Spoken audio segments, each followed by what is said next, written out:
They say the sins of the father shouldn't be visited upon the daughter.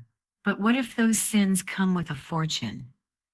What if your grandfather saved your family from poverty by stealing from people who were being murdered? What if you discover you've been living off blood money your entire life? The key my grandfather gave me opened a vault containing paintings worth $30 million, all stolen, all belonging to families who died in the Holocaust.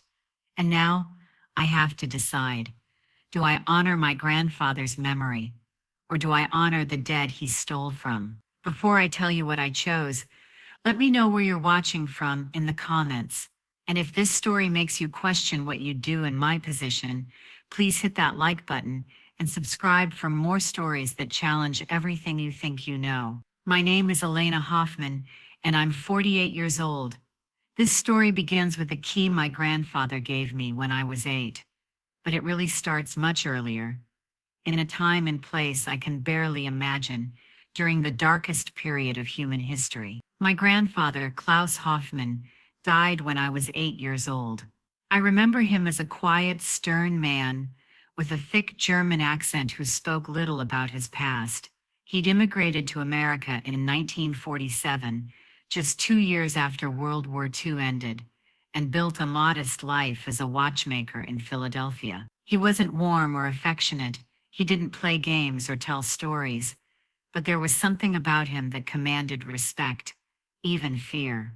My mother said he'd been through terrible things during the war, that we should never ask him about it, that some memories were too painful to share. I accepted that explanation as a child. Many immigrants from that era carried trauma they couldn't speak about. It wasn't until much later that I understood the silence wasn't about pain. It was about guilt. The day my grandfather died, I was called to his hospital room. Cancer had taken him quickly, aggressively. He'd refused treatment, said he was ready to go, that he'd lived long enough.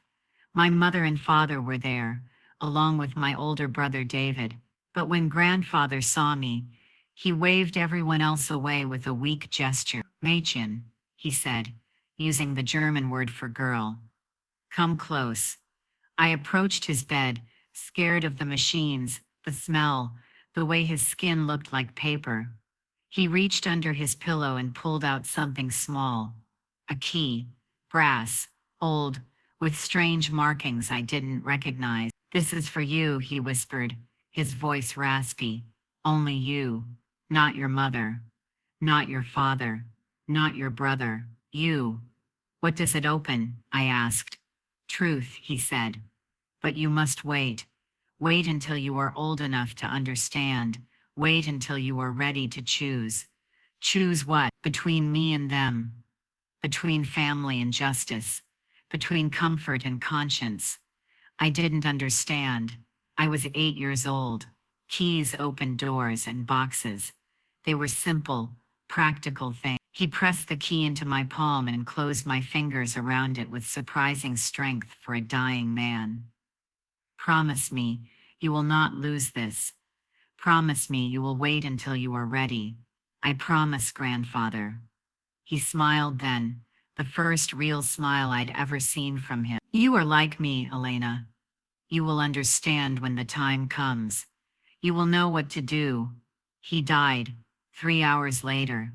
I kept the key. For 40 years I kept it. Through childhood, through college, through my marriage and divorce, through raising my own daughter, I kept it in a small wooden box on my dresser. This mysterious brass key that meant something important, but opened nothing I could find. I researched it over the years. The markings on it were Swiss banking codes from the night. It was a safety deposit box key, but which bank? Which box? My grandfather had left no other clues. My mother didn't know about the key, or if she did, she never mentioned it. She died 5 years ago, taking whatever she knew about my grandfather's secrets with her. My father passed away 2 years after that. My brother David and I inherited their modest estate, a small house, some savings, nothing remarkable. We'd grown up comfortable, but not wealthy. My grandfather's watchmaking business had supported the family adequately, but created no fortune, or so I thought. 3 months ago, I received a letter. It came from a law firm in Zurich, Switzerland. The envelope was thick, formal, intimidating. Inside was a letter written in precise English. Dear Miss Hoffman, we represent the estate of Klaus Hoffman, deceased. Our records indicate that Mr. Hoffman established a safety deposit box at our institution in The rental agreement specified that the box could only be accessed by the granddaughter Elena when she reaches the age of 45 or after, at her discretion. You have now reached this age. We are writing to inform you of the box's existence and to provide instructions for access should you wish to exercise your right to open it. Please contact us at your earliest convenience. Sincerely, Werner and Associates, Banking Services. My hands shook as I read the letter. 40 years I'd carried that key, and suddenly it made sense. Grandfather had set this up deliberately. He'd waited until I was old enough, mature enough, to handle whatever was inside. I called the number on the letterhead. A polite Swiss man confirmed everything. Yes, there was a box. Yes, I was the only authorized person who could open it. Yes, I would need to bring the key and identification. Yes, I could schedule an appointment. I flew to Zurich 2 weeks later. My daughter Sophie, who was 22 and in graduate school, asked why I was going. Family business, I told her. Something your great-grandfather left me. Is it money? She asked hopefully. She had student loans and the optimism of youth, that mysterious inheritances solve all problems. I don't know what it is. The Werner and Associates office was in an old building in Zurich's financial district. Everything about it screamed discretion. Old money, secrets kept for generations. Herr Werner himself met with me. He was elderly, formal, precise. Miss Hoffman, before we proceed, I must inform you that this box has been sealed since we have no knowledge of its content. Your grandfather paid the rental fees in advance for 100 years. Whatever is inside, it has been waiting for you for a very long time. He led me to a vault deep in the building's basement. The walls were thick concrete. The door looked like it belonged in a fortress. Inside was a small room with numbered boxes along the walls. Herr Werner checked his records and located box 3. I will leave you in privacy, he said. Take as much time as you need. The key fit perfect. 40 years of carrying it, wondering, and finally it was turning in a lock, clicking open with a sound that seemed to echo through time. Inside the box were several items.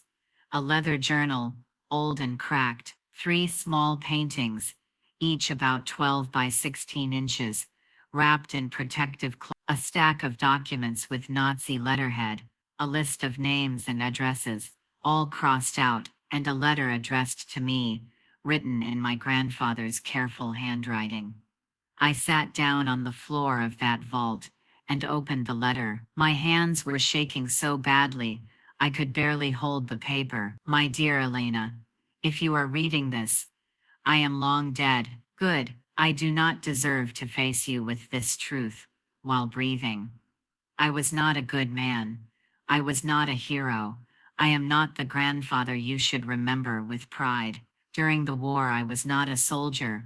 I was a bureaucrat. I worked for the Nazi administration in occupied Paris. My job was to catalog art confiscated from Jewish families, stolen art. I was very good at my job. When the war ended and everything collapsed, I saw an opportunity. In the chaos, I took 3 paintings, small enough to hide, valuable enough to secure my future. I falsified records to show they had been destroyed. I smuggled them to Switzerland and placed them in this vault. I used the money from selling 2 other paintings to start my new life in America, to buy my watchmaking shop, to provide for your grandmother, for your mother. Everything you have enjoyed in your life came from this theft. The paintings in this box are worth a fortune. They belonged to families I helped destroy. The journal contains the names of those families. Some survived the camps, most did not. I give you this burden, because you are strong enough to carry it. I give you this choice, because I was too weak to make it myself.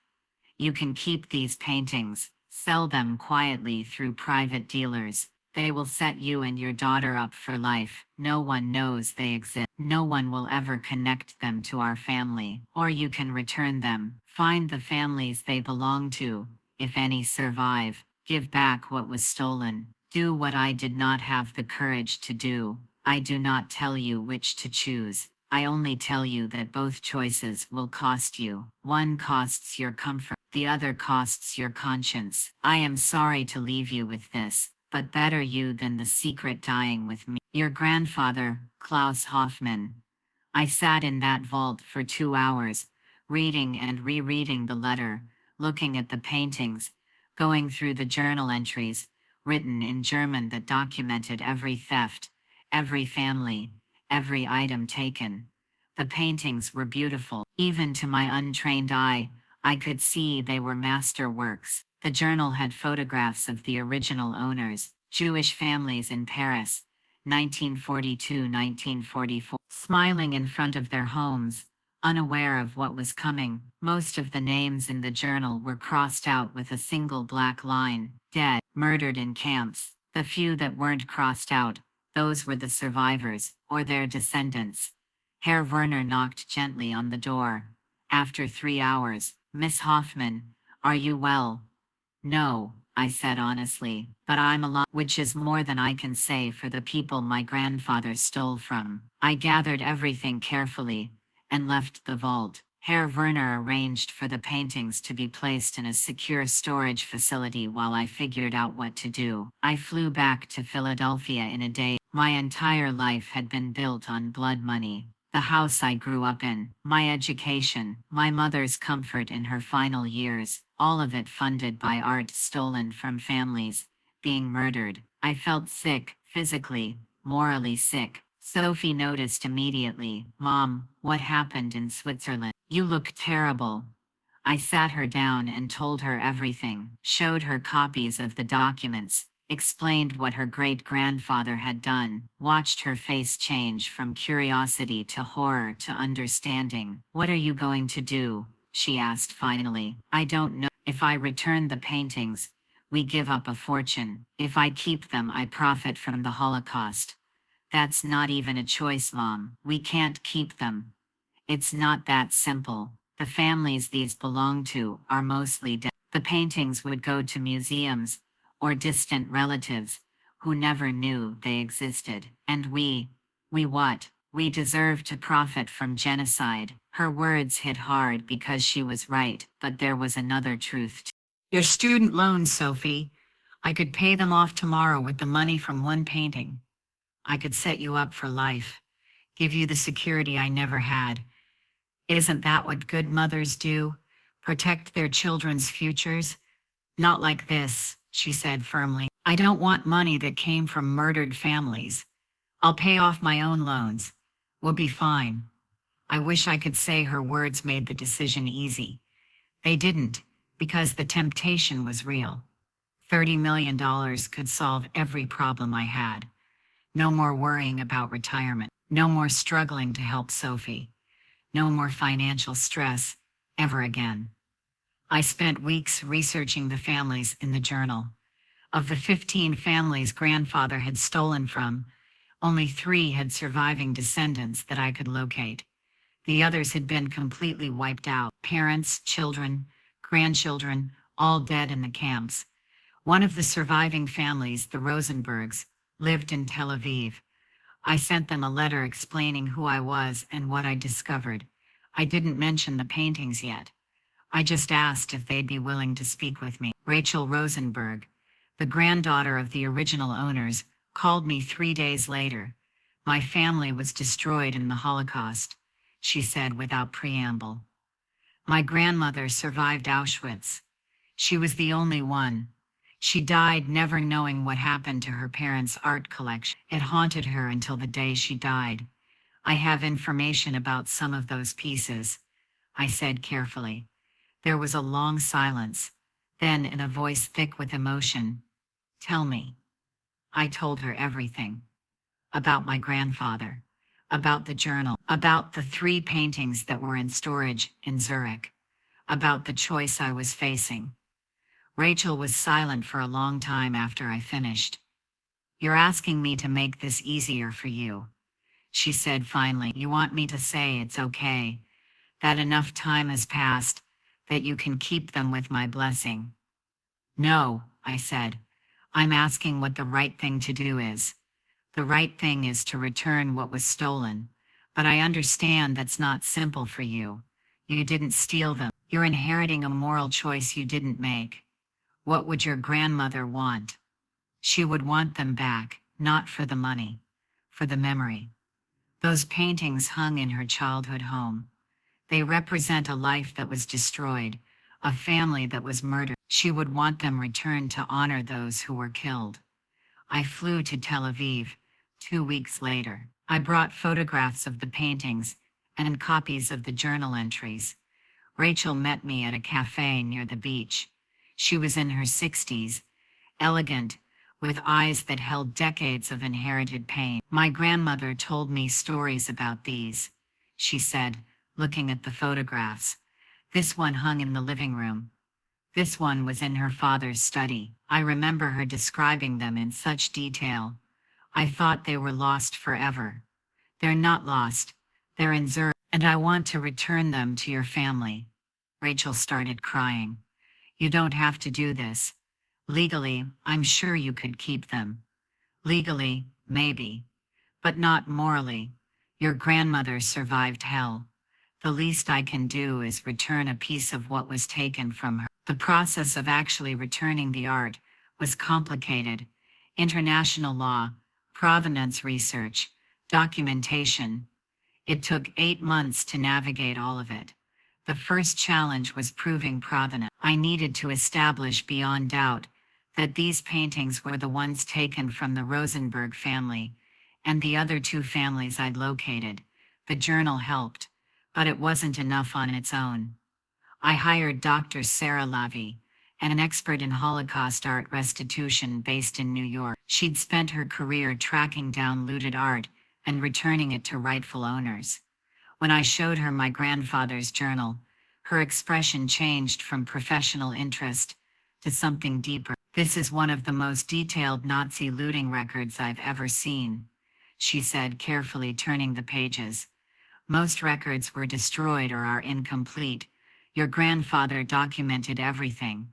Dates, addresses, even descriptions of the family's reactions when items were taken. It's horrifying, but it's also invaluable for restitution." "He was thorough," I said bitterly, "even in his crimes." Dr. Levy spent 3 months researching. She found museum catalogs from before the war that showed the Rosenberg family collection. She located photographs of the paintings hanging in their Paris apartment, taken in 1938, before the occupation. She connected the dots between my grandfather's journal entries and historical records. The research process meant confronting the details of what my grandfather had done. Lavie showed me documents that described how he'd arrived at Jewish homes with armed guards, how families were given minutes to leave, taking only what they could carry, how my grandfather had cataloged their possessions methodically, efficiently, knowing these people were being sent to death camps. One entry in particular haunted me. It was about Sarah Rosenberg, Rachel's grandmother, who was 19 when Nazi officials came to her home. Subject became hysterical when family paintings were removed. My grandfather had written in cold, bureaucratic German. Subject's mother attempted to hide a small portrait. Subject was restrained. Mother was struck by guard. Both complied after physical correction. 3 paintings acquired. Condition excellent. I had to put the journal down and walk away.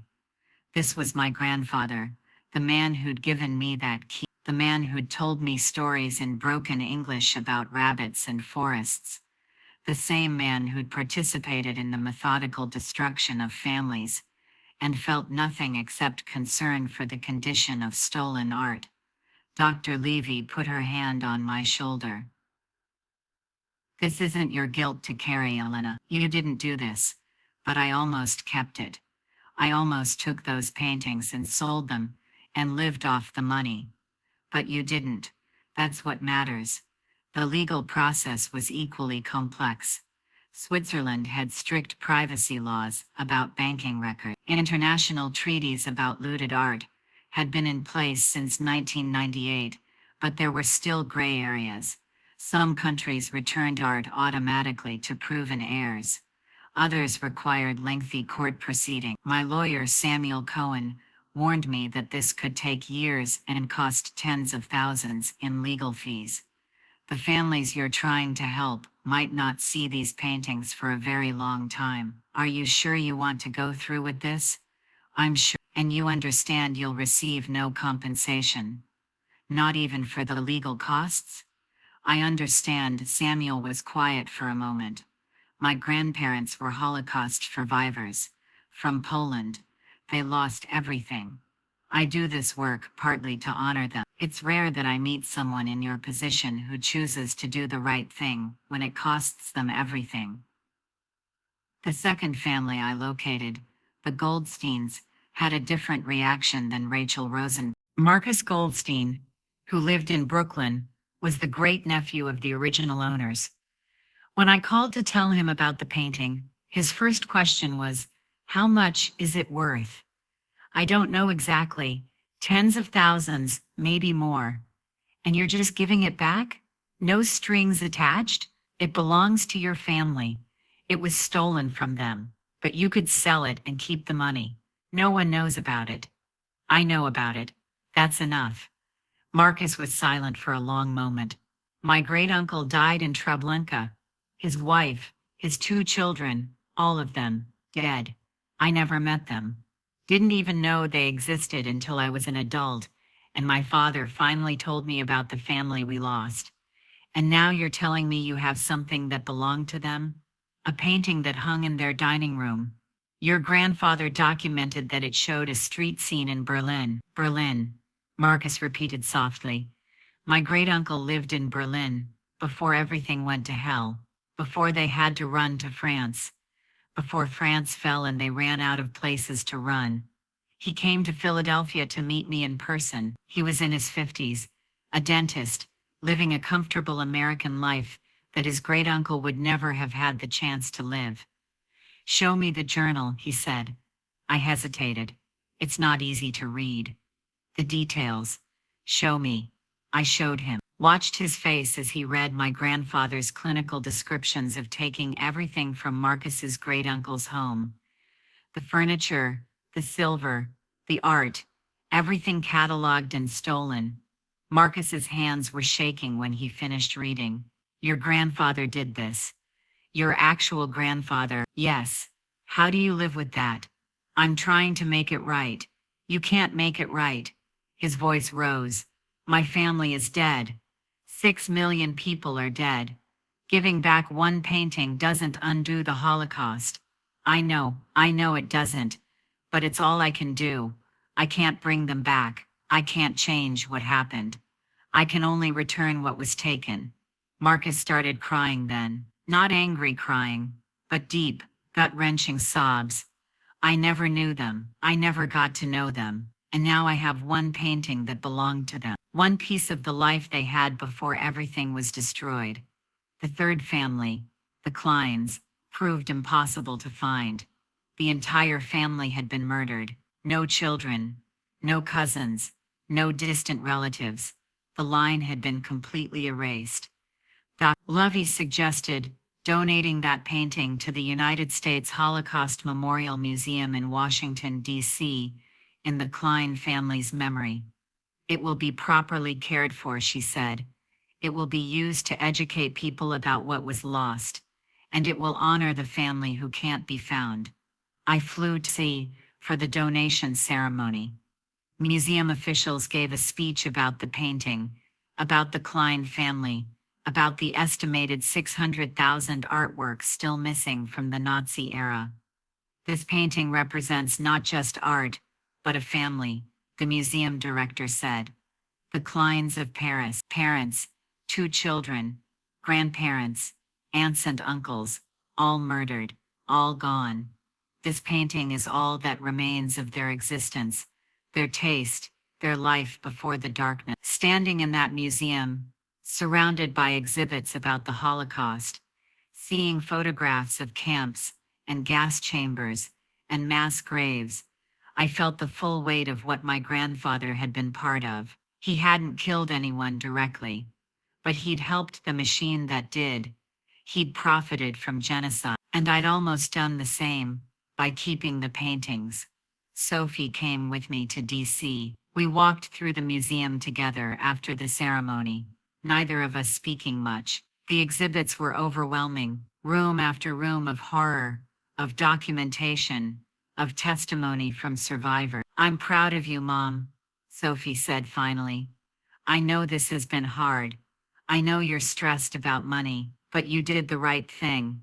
I keep thinking about your tuition, about your loans. I could have paid them off, and I would have spent the rest of my life knowing where that money came from. I'd rather have loans." We stopped in front of a photograph of a young woman, maybe 19 or 20, staring at the camera, with hollow eyes. The caption said she was at a displaced persons camp after liberation, one of the few survivors from her transport. "That could have been Rachel's grandmother," Sophie said. "That could have been any of them.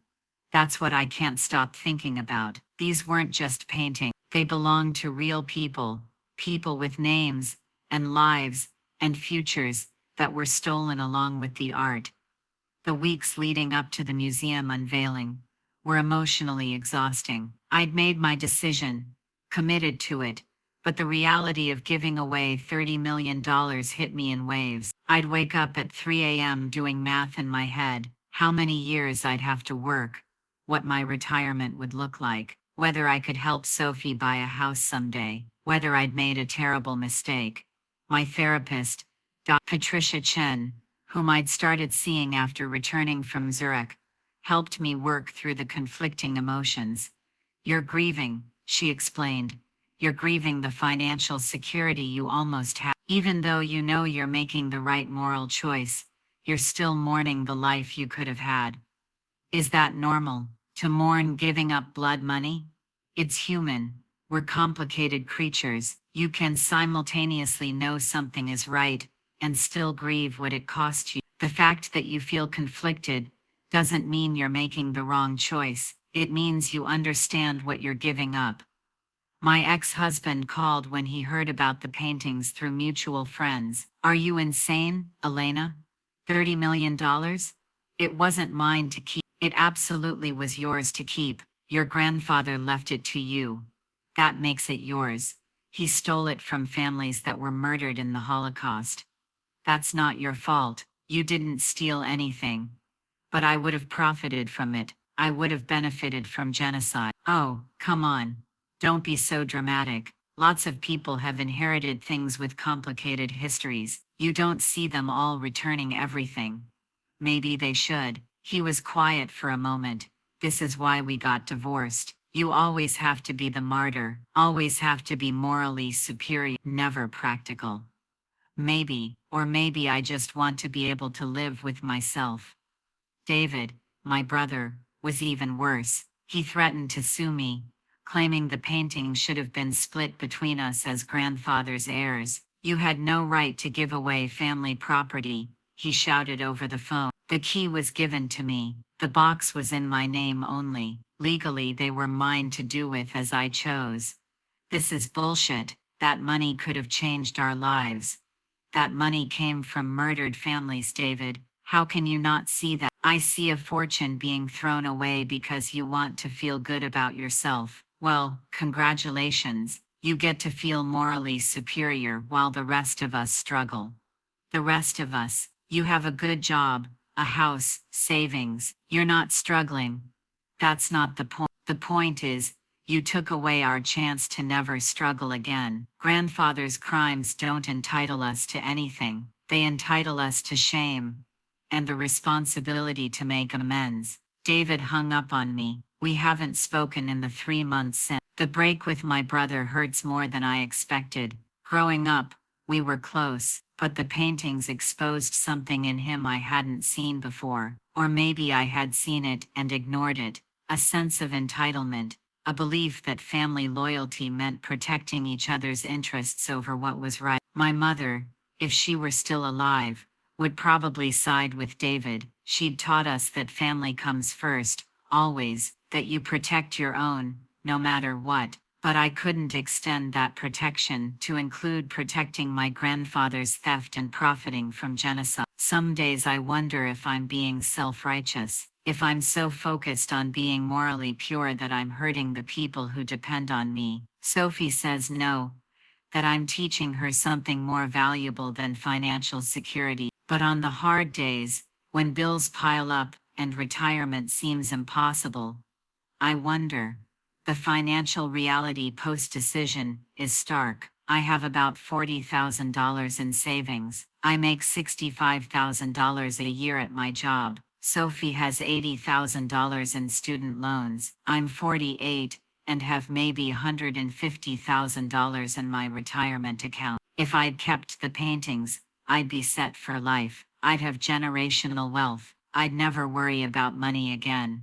Instead, I'm still working, still budgeting carefully, still stressed about unexpected expenses. Last month my car broke down, and the $1,500 repair bill hurt. With the paintings, $1,500 would have been nothing. Now it's a significant hit. But last month, I also got an email from Rachel Rosenberg. Her grandmother had passed away 6 months before I found the paintings, but Rachel had told her about them before she died. My grandmother cried when I told her. Rachel wrote. She said she'd given up hope that any of it would ever come back. She said knowing that someone chose to return what was stolen, that someone valued her family's memory more than money. It gave her peace before she died. Thank you for giving her that gift. That email is worth more than the $1,500 car repair. It's worth more than financial security. It's worth more than never worrying about money again.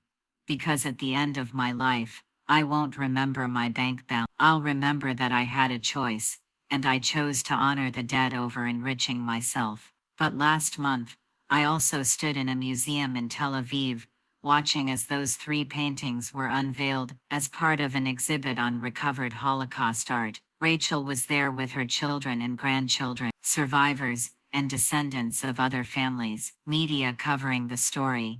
I gave a brief statement about my grandfather, about the choice he'd left me, about why I chose to return what was stolen. My grandfather believed he was leaving me a fortune, I said to the crowded room.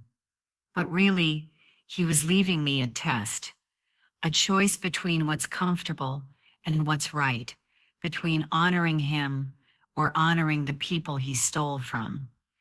I chose to honor the victims. I chose to return what was taken, not because it was easy, but because it was right. The applause that followed felt strange. I wasn't a hero.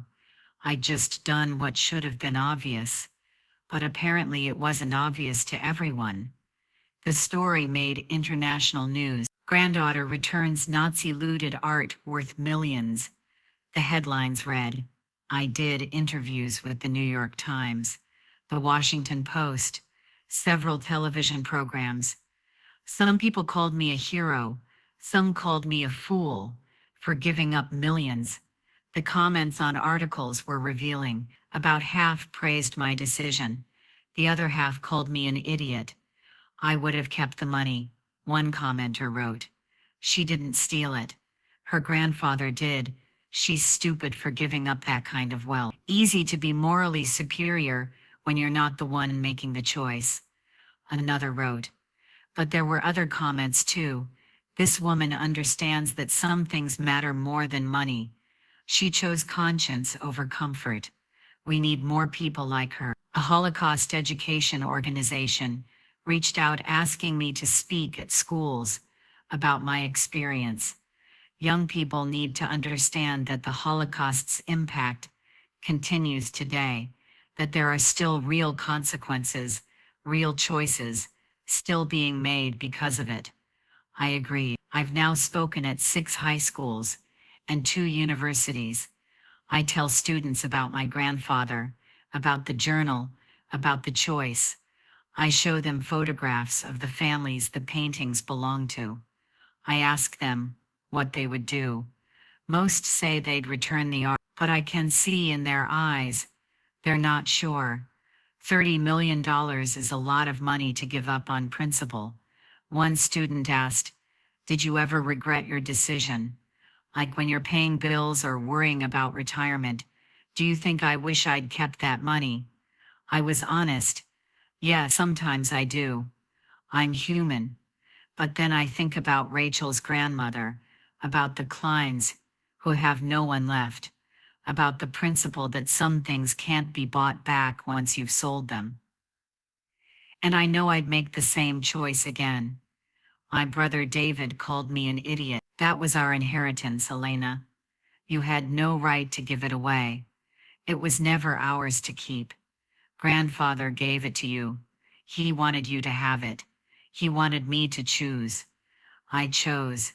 David hasn't spoken to me since. Some people, including some in my own family, think I made the wrong decision, that I was stupid to give up that kind of money. But Sophie told me she's never been prouder of me, and when I look at myself in the mirror, I can meet my own eye. The Rosenberg family invited me to their home after the exhibit.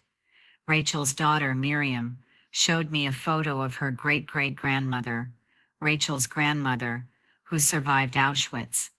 She lived until she was 94, Miriam said. She never stopped talking about her parents, her siblings, all the family she lost. She never stopped mourning the life they had before the war. Knowing that you gave back even this small piece of that world, that you chose to honor the dead over keeping the money, it means everything to our family. We spent the evening together, Rachel's whole family and me. They shared stories about their grandmother, about the relatives who died, about the family history that was almost erased. They showed me photographs, documents, letters, pieces of a life that was shattered. Our grandmother used to say that the worst part wasn't losing the things, Rachel told me. It was losing the proof that the life had existed at all. The Nazis didn't just kill people, they tried to erase any evidence that those people and that life had ever been real. Getting back even one painting, it's proof that they existed, that they mattered, that they had beauty in their lives before it was taken. That's when I knew I'd made the right choice. Not the easy choice, not the financially smart choice, but the right one. The key my grandfather gave me didn't just open a vault. It opened a door to a choice about what kind of person I wanted to be, what kind of example I wanted to set from my daughter, what kind of ancestor I wanted to be. Grandfather thought he was leaving me well. Instead, he left me a moral test, and I'd like to think I passed. There are still other families on that list in the journal. I'm working with Holocaust restitution organizations to try to find them or their descendants. Some trails are cold. Some families truly are gone. No survivors. No one to return anything to. Dr. Levy and I meet monthly to go through the journal, researching every name, every address, every item my grandfather stole. It's slow, painful work. Each entry represents a family destroyed, lives ended, futures erased. There are probably more items hidden somewhere, Dr. Levy said at our last meeting. Your grandfather took more than 3 paintings. What happened to the rest? I've been wondering that too. Maybe he sold them before he came to America. Maybe he gave them to other people. I don't know, but if I find anything else, I'll return it. even after everything you've been through. The family conflict, the financial sacrifice, especially after everything I've been through. I've come this far. I can't stop now. I'm 48 years old. I'm not rich. I probably never will be, but I'm at peace with the woman I see in the mirror, and that's worth more than any painting. The key is gone now. Return to the bank in Zurich with a note that the box can be closed permanently. Its purpose has been served, but I still have the letter from my grandfather. I keep it as a reminder that every generation faces choices about what to keep and what to let go, what to honor and what to reject, what to hide and what to reveal. My grandfather chose to hide. I chose to reveal. My grandfather chose comfort. I chose conscience. My grandfather chose to protect his family's wealth. I chose to honor the families he helped destroy. He left me a fortune. I gave it back, and I would make the same choice again, every single time. God bless you all. And if you ever find yourself inheriting something that came from suffering, I hope you have the strength to do what's right, even when it's hard, especially when it's hard.